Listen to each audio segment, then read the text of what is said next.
This is Candid Conversations with Dr. Mayfield, a podcast that resources families and friends with tools to have important conversations about mental and emotional health. This show is sponsored by Mayfield Counseling Centers, helping you find clarity, hope, and purpose. Here's your host, Trevor Sheeran. Thank you for joining us on Candid Conversations. I'm Trevor Sheeran, joined as always by Dr. Mark Mayfield. And today, we realized that we had never done a full episode on boundaries. How many episodes have we done? Too many? Yeah. To not have done this conversation. Like, we touched on it in some of the early episodes talking about safe people and safe places. Sure. But this is a really, key element of a lot of your talking points when you go to speak to groups and counseling, and we have just failed to talk about it. Maybe we talk about it so much that we just thought we didn't realize we didn't talk about it here. So we're talking about boundaries today. Sorry, people.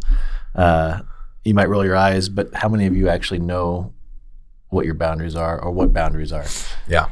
I mean, I have worked with some of the most intelligent people in my counseling sessions, and I bring up this term boundaries, and they're like, "Huh? Right. What are you talking about?" And I think most commonly, the idea of boundaries is just, you don't do that. Right. Okay, you don't do what? Things that are outside of your boundaries. Okay, what is that? What are those? Yeah. And and I think we noticed this too when we came up with our Who Can Relate curriculum, asking teens, who loves you, or what does love mean? Seems like a really easy concept, but as soon as you have to speak out what it means and give a definition, it becomes really hard. Right. And I think boundaries are exactly the same. We think we understand what a boundary is, and then when we're asked to describe it or to explain what it means, So if you decide to go run across the border of Colorado and Wyoming on the road, would anything happen? I would probably run into a few yucca plants. Maybe. But if you're on the road, if I'm on the road, nothing. Right? Absolutely nothing. So boundary, but really nothing's going to happen. Yeah. But what if you were to run across the border of Canada and America on the road? Pretty sure the Canadian Patrol or whatever. The Mounties would get me. Yeah. I mean, they either taser you, they chase after you, they might pellet gun you or whatever, because that was a boundary that you shouldn't have crossed without what? Permission. Right. So Wyoming, Colorado, Yeah. Right. The Canadians are nice, so they might pellet gun you or taser you, right? Or, yeah. Tell you stuff. They may not tase me for the full time. Try running across the border of Mongolia into Russia. Yeah. You might not walk away. Right. Yeah. So, are you saying that there are different boundaries? Wow, you're perceptive. Well, yes, but we don't ever think about that. Right? We don't ever think about. So, what would happen if somebody in Colorado? What happens if somebody walks into your house that you don't know uninvited? Yeah. Well, I mean, our state law, we have the Make My Day law, where I have the right to protect my family by whatever means necessary. Right. And also that for our culture in Colorado, that would be vastly inappropriate, because not even my friends, there are two friends of mine that I allow to walk into my house without having me let them in. Yes, I don't have anybody. Well, yeah, good friends, but it's push the doorbell, exactly. Make sure everything's together. And so that's, again, it's this idea of permission, I think, is a big deal. But there are different types of boundaries that we don't often think about until they're crossed. Mm-hmm. And so, you and I talk about this all the time in our talks, and there's different ways of looking at them. We could look at them in concentric circles. We could look at them as, line markations of a fence or fence posts, the Great Wall of China, a wall, or the way I look at healthy boundaries is this idea of a baseball backstop chain link fence, right? It's high, pretty hard to scale. There's a movement that can go through it, communication that can go through it, and there's a gate that you can enter into when invited, right? So, but you think about the majority of our culture has either the fence post boundary, like the Wyoming boundary, or the Russia boundary. Yeah. It's Right. one or the other. It's kind of extreme. So are any of those wrong, though? So the counselor side of me says no. Right. I'm going to go into the pre-counselor me and say that walls are always bad, and we're supposed to be able to let people in. Mm-hmm. I think that's the typical, I can't put walls up because for some reason they're bad. But you think about it, if somebody in your life, and especially we think about family, friends, I think, if you have friends and they've hurt you numerous times, you can wash your hands of the relationship and move on. But if it's family that continues to offend, a wall is actually not a bad thing. Right. Because think about it, boundaries are for who? You. Not everybody else. Yeah. Boundaries are for your own sanity, for your own protection, for your own guidance. And I was sitting and talking with somebody the other day going, you need to figure out what your boundaries are and establish them. And as you enforce those boundaries, you have the potential of ticking a lot of people off. Yeah. But it's not about them, it's about you. And Totally. that in our culture feels Wrong. odd. Yeah. Yeah. And I think, there is a sense of humbly accepting that this is an important aspect of your life and recognizing walls have a purpose. Yeah. So do fence posts. Yep. So does that baseball backstop. They all have their purposes. So if we were to break it down into what purpose is served by each of those three boundaries, Sure. what would they be? When you think about a fence post, basically it's just to mark where the boundary is. Just like Wyoming. It's nice to know where the state line is. Yeah. Why? Well, because when I cross the state line, the way Wyoming does government life is going to be different than Colorado, but it's not so vastly different that I better pick up one of their rule books and read through it. We're still in the United States of America, so and so I think the fence post has a place in a healthy family where it's like, okay, I'm talking to mom right now, not dad. And they're under the same roof, the same family, and if they have a healthy relationship, then I know that I'm going to get a different personality, maybe a different flavor, but it's the same. But I know that I can say a swear word in front of my dad once and be okay, but if I say it to my mom, she's gonna have some consequences. Right. So it's just, for that. I think some different ways of doing things, and I think fence posts are okay in the context of the overarching healthy relationships. Almost in some ways, in a healthy family, I see fence posts boundaries as a way of operating within a broader spectrum of a backstop or a wall, right?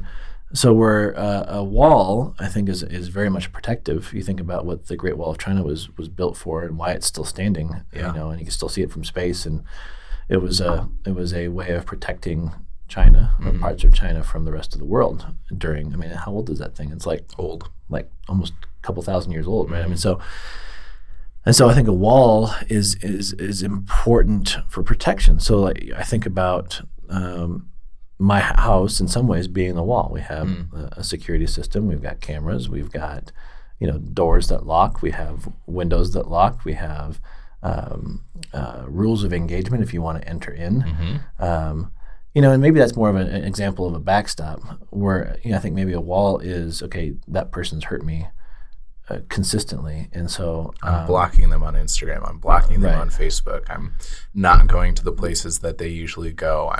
Or if they're family, I'm going to say, okay, we'll see you at Christmas and Thanksgiving and Easter at my house or at mom and dad's house or whatever, and I'm going to engage you in a certain way, but that's as far as I'm going. Yeah. So I think walls are okay. I think a lot of times we use walls to keep everybody out, which is not healthy. But then I think the backstop is kind of like I was saying about my house. It's people are invited over, but they're invited over, and I've got protections. I've got a security system. I've got a camera. I've got doors that lock. I've got those kinds of things, and I think that's the best way to look at it because it's me controlling how I engage with the world as best as possible, and then what my requirements of you are if you want to engage with me. I don't know. I mean, there's a great book called Boundaries by Dr. Henry Cloud and Dr. John Townsend. It's older. Yeah, it probably was written in the 90s, but there's revised versions, and these guys are fantastic. and kind of updating the content. So yeah, I grew up in the time of the I Kiss Dating Goodbye, I'm sorry. the now debunked. Well, to be fully honest, I mean, we did too. Right. And so I grew up with books like Boundaries in Dating, Boundaries in Marriage, and this concept of like accountability and boundaries on your internet use. And boundaries were really used as the don't do this or the don'ts. Versus the protective. Right. Yeah. Versus where I see it now is more of the permissions, right.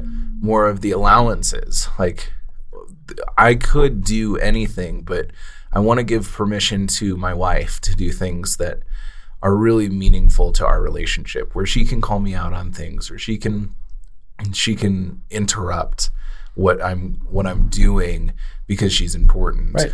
And I want my best friend to have some of that, but not all of it. Right. And so his permissions are going to be a little bit different. And then with the internet piece too, right?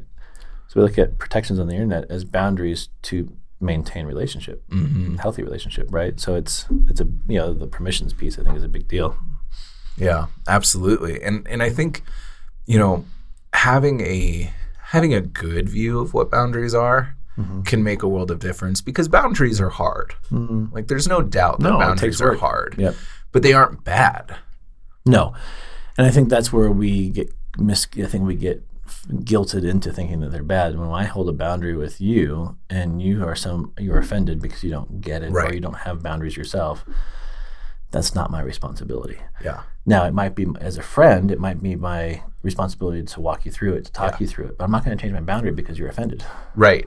Nor should you, even if I lash out or try to push other boundaries or engage with you in a way that is more inappropriate because I'm upset that you're doing this. Right. It shouldn't change. And maybe it does affect how you're setting up those boundaries, in that maybe I go from the fence post to a backstop and then from a backstop to a wall because of the way I'm reacting.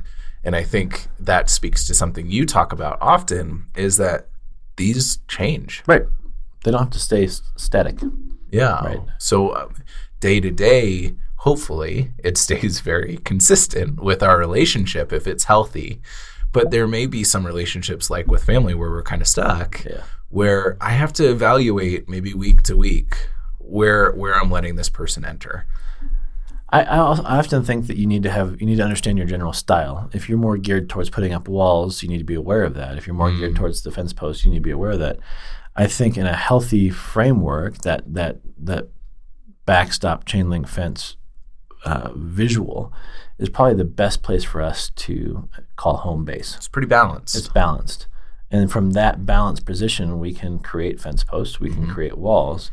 But it's so much harder to go from a fence post to a wall, or a fence post to even a chain link fence, right? Totally. But it's easier to maybe tear down a piece of the chain link fence and have some fence posts, or build up a part of the chain link fence with a wall. And it can be hard the other way too. I know that I've noticed in my own family. My family is not very physical with each other. Like I don't hug my sisters very often. And when I do, it's a very brief encounter. Sure. If I was to fully embrace one of my siblings, it would feel really inappropriate because that's not how the relationship has been. Right. And it's more of that wall, but it's recognizing like, okay, this is uncomfortable, but maybe it's really meaningful because my sisters need their older brother to show some affection towards them.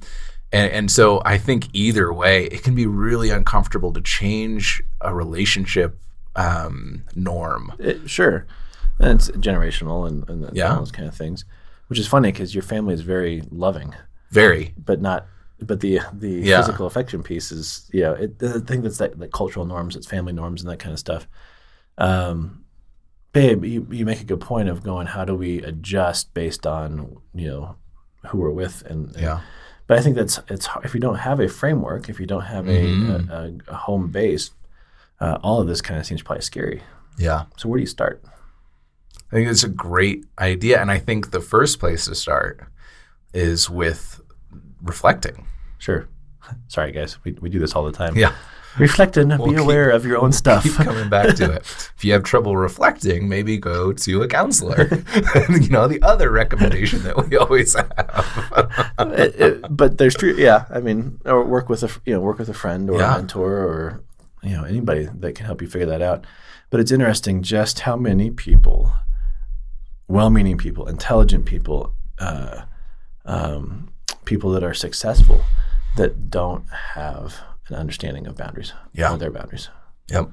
And it can be dangerous. Yeah. Like if my doors were always open in my house and I always left the garage door open and I left things out for anybody to come in and grab, that would be a dangerous and precarious place to be.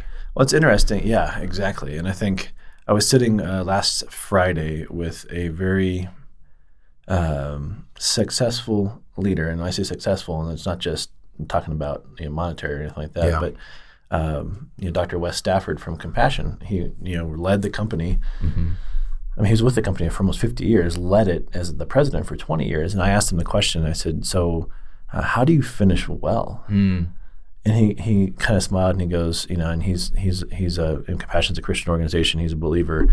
And he said, if you look at the Bible, he goes, there's 1,000 leaders mentioned and only 50 finished well. And so we talked about how do you finish well? And it's this conversation, it's the awareness, it's the idea of knowing your boundaries, it's being teachable, it's having people speak into those things.